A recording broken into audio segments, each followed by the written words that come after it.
Welcome to Wizards, Warriors, and Words, a fantasy writing advice podcast.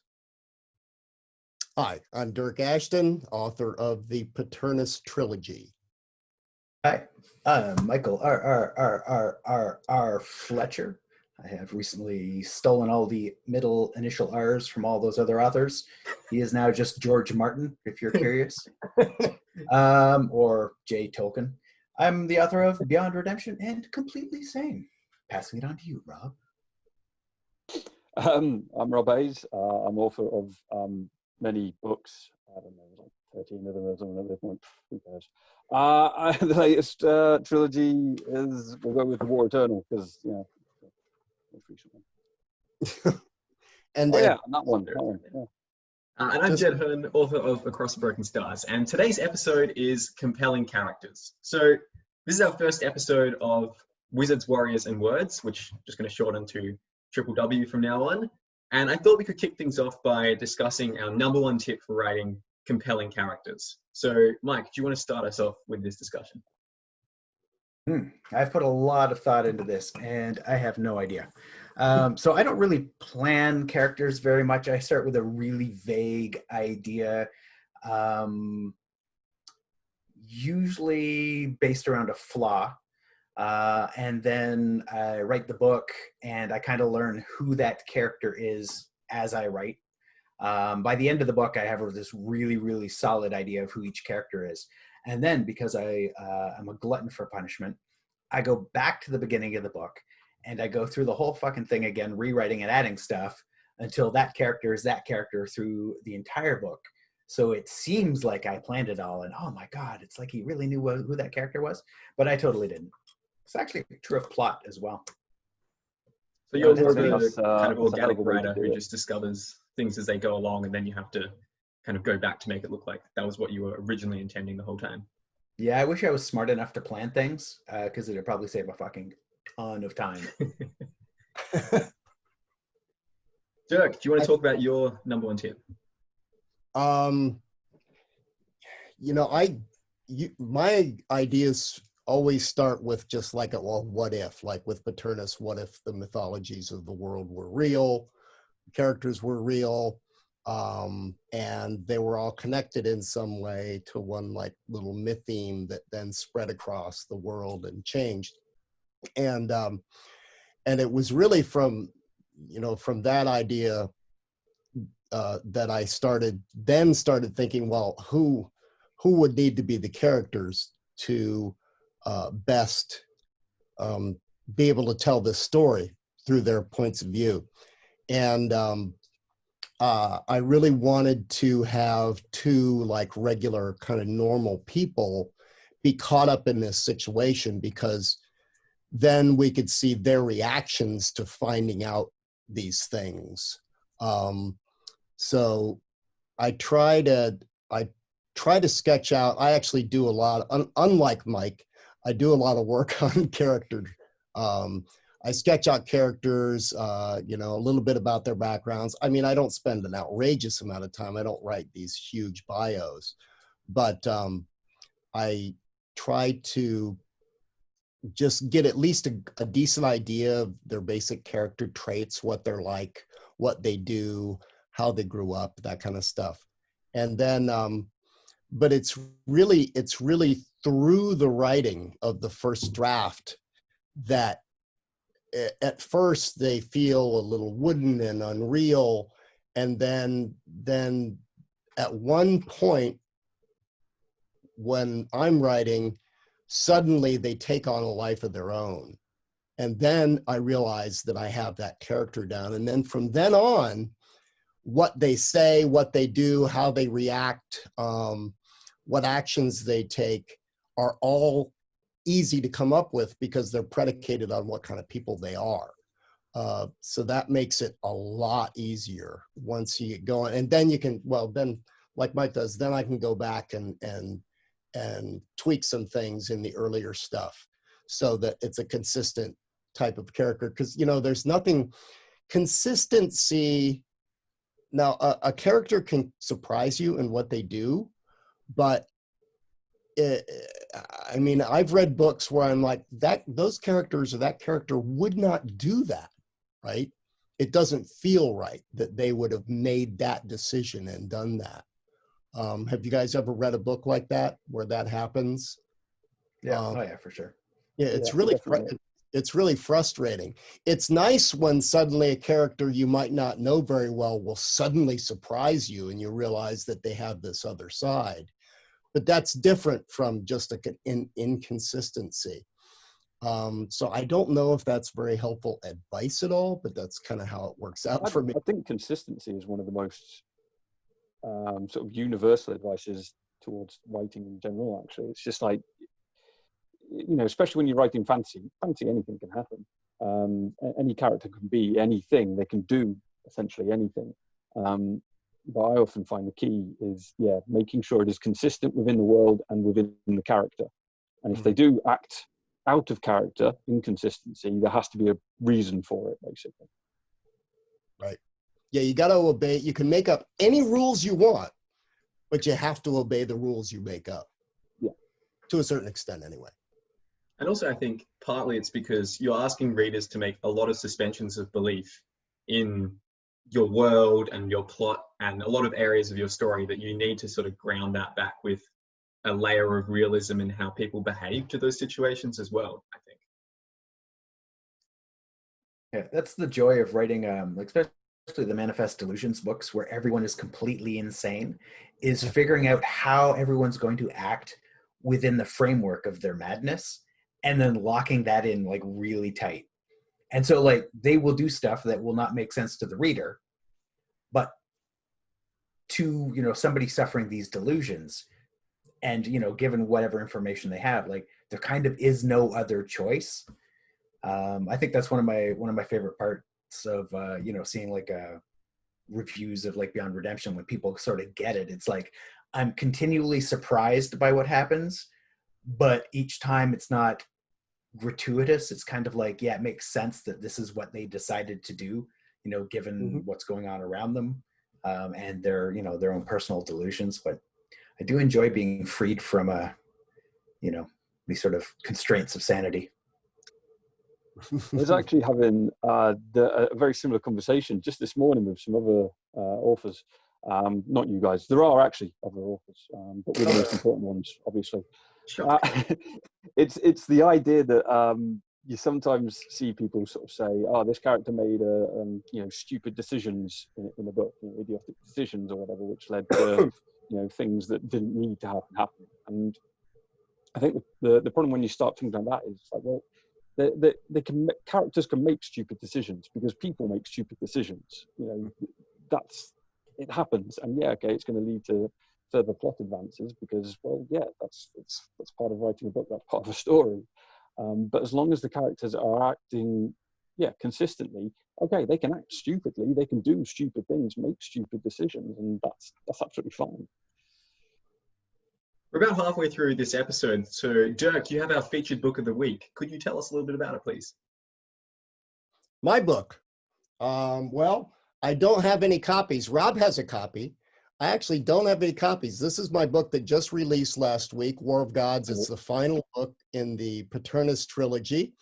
And it's really thick.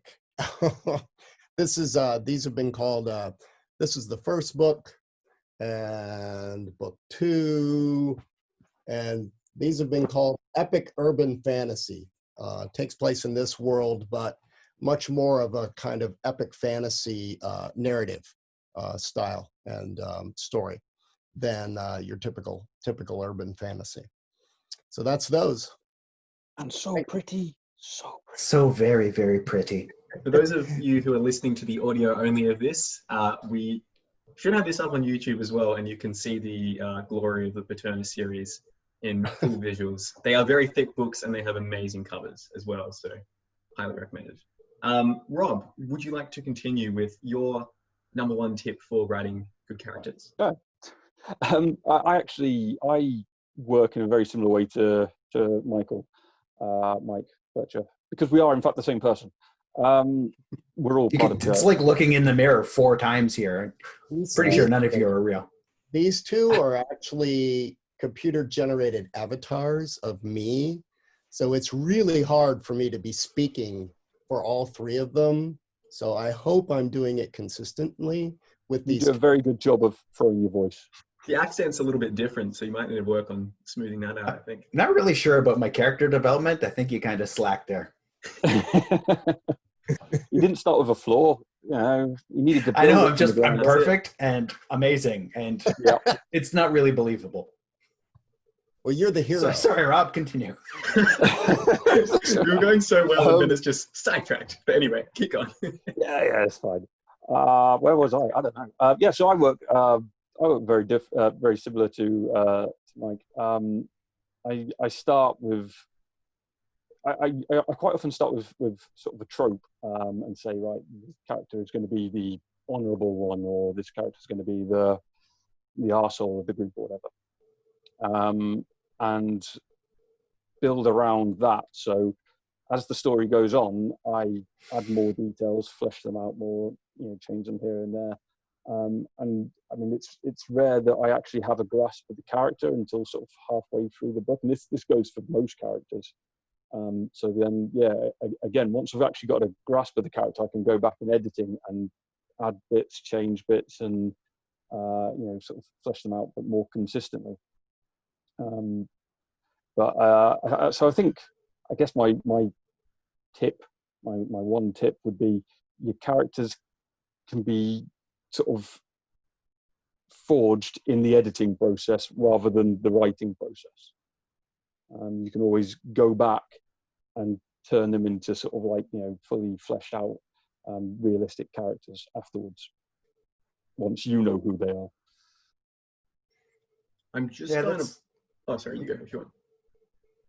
I was going to say that I think that's like a common mistake for new writers, is thinking that, when they've written a book, they've written a book. And it's like, no, that's, you've only just started.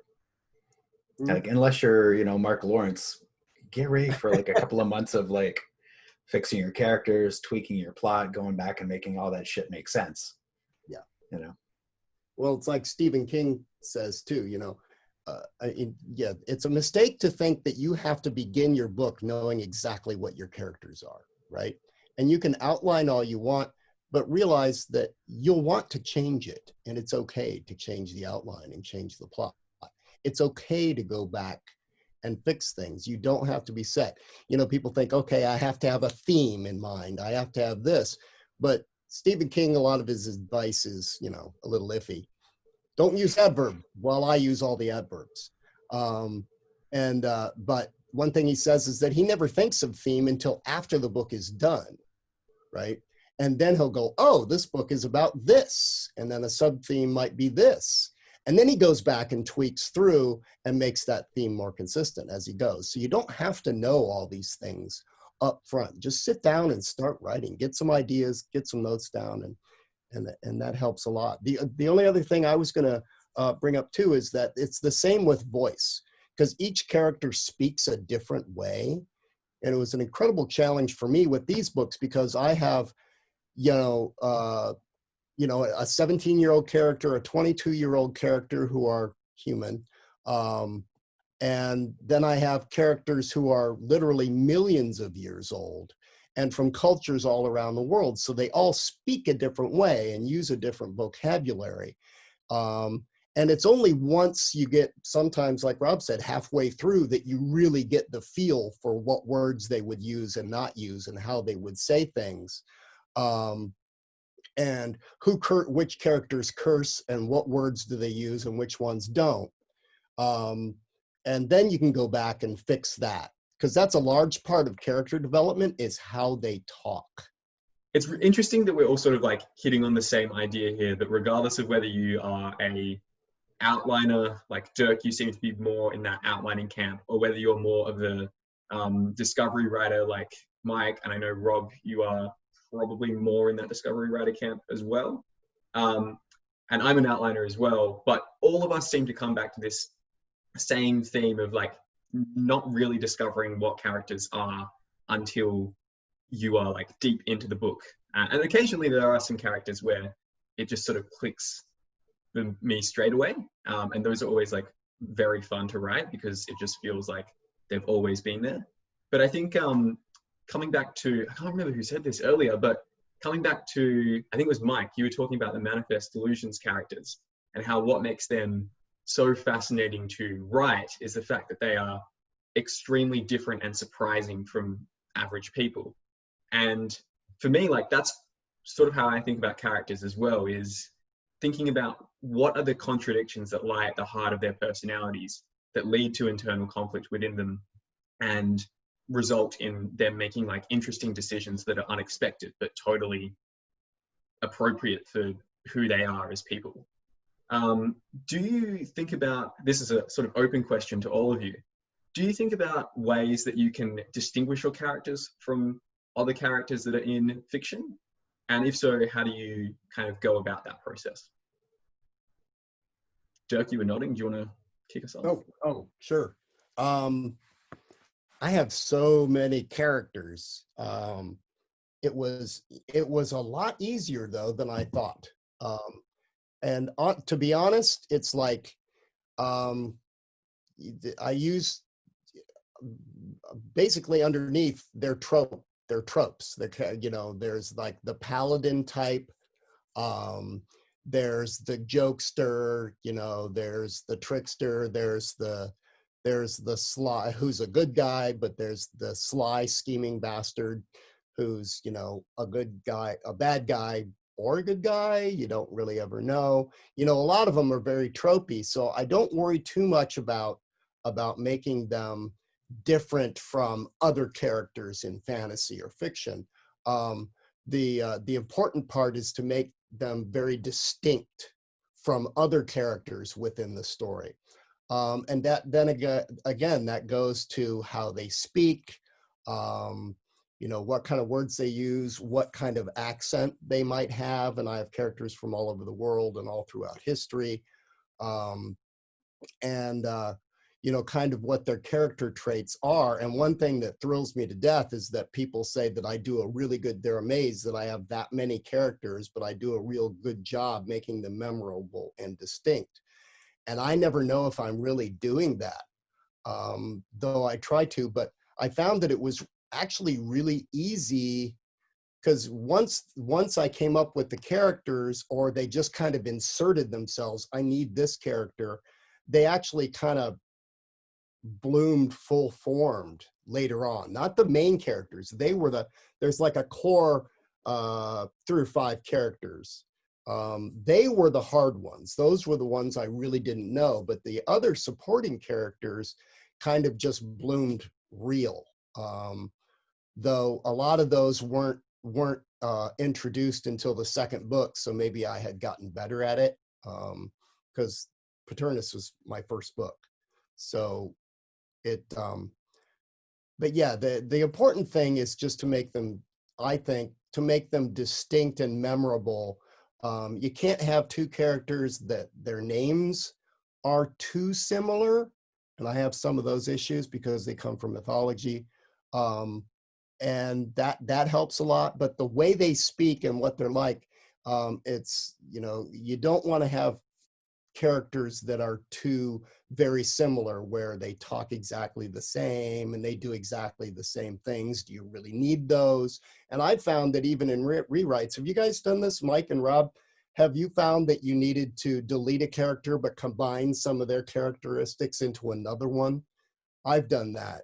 I've deleted characters and then had to rewrite their scenes. Or sorry, I've deleted a character as a point of view character. There's still a character in the book, but now their part of the story is no longer told from their POV, and then rewritten all their scenes from somebody else's point of view, which actually works. It works beautifully because all of a sudden it seems like this is a real character who really did all this stuff in the background. It's like, yeah, because I wrote all that fucking shit. But I haven't actually had to completely cut a character. Yeah. I think the only time I've completely cut a character from story was when I just cut the story. It's when I rewrote the entire book. I was just like, I'll rewrite this entire thing, and there's like these 3 or 4 characters who just aren't in anymore. Goodbye. Which book was that? That was The Lessons Never Learned. The one that I scrapped basically because it was crap. So I rewrote the entire thing because it needed to be I think going back to the idea of having to differentiate characters between other characters in the book and make sure they feel different, there is a sort of a little trick you can use, which is giving characters like tics.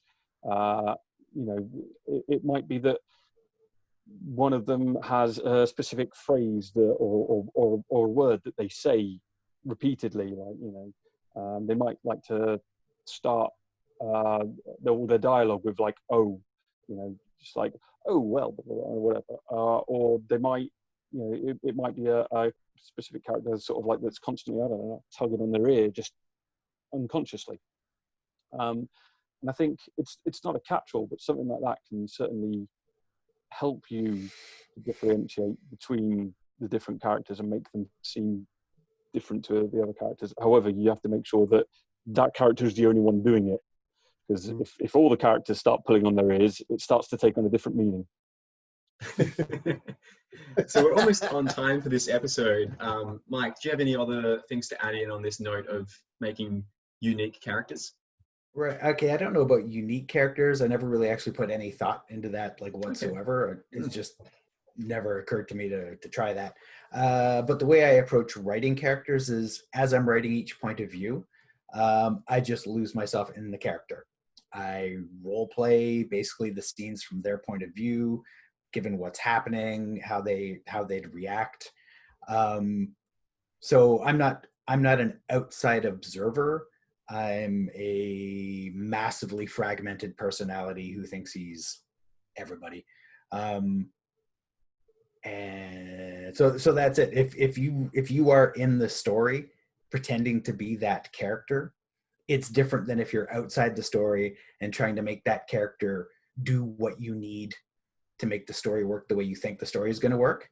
Now, the problem is, and I do this all the fucking time, is the fuckers write me into a corner because I'm just playing out them doing what they would do. And then it gets me into the situation where I'm like, oh, you fucking son of a bitch. Like, I'm trapped. Like, they get me into places where I'm like, how the fuck are you going to get out of that? And I'm left with the choice of killing them off or like stepping away from the book for a week and wandering around the house going like, how do they get out of this? And either they figure out a way out or they get killed. So I kill a lot of characters because it's their own fucking fault. I'm a little disturbed by, my imagination is too good. I'm a little disturbed by the idea of thinking about you acting out and role-playing your characters from Beyond Redemption. That's a mess. It's a great way to, all those, instead of therapy, just write a book about crazy people. And on that perfectly sane note, I reckon this is a good place to wrap up our first episode. Thank you everyone for listening or watching, and we'll see you again soon. Hey. Woo! Thank you for listening to Wizards, Warriors and Words. We hope you learned something useful. Let us know what you thought about this episode in the comments below. We'll do our best to respond. We'd also love to hear your questions. Comment with your questions below and we might even answer it on the show. If you haven't already, please subscribe and like this video. This helps more people discover the show. Wizards, Warriors and Words is jointly hosted by Dyrk Ashton, Michael R. Fletcher, Rob J. Hayes and Jed Herne, with editing by Jed Herne. Our music comes from Michael R. Fletcher and our artwork is by Felix Ortiz. Thank you again for watching. Now go and write extraordinary stories. We'll see you next time.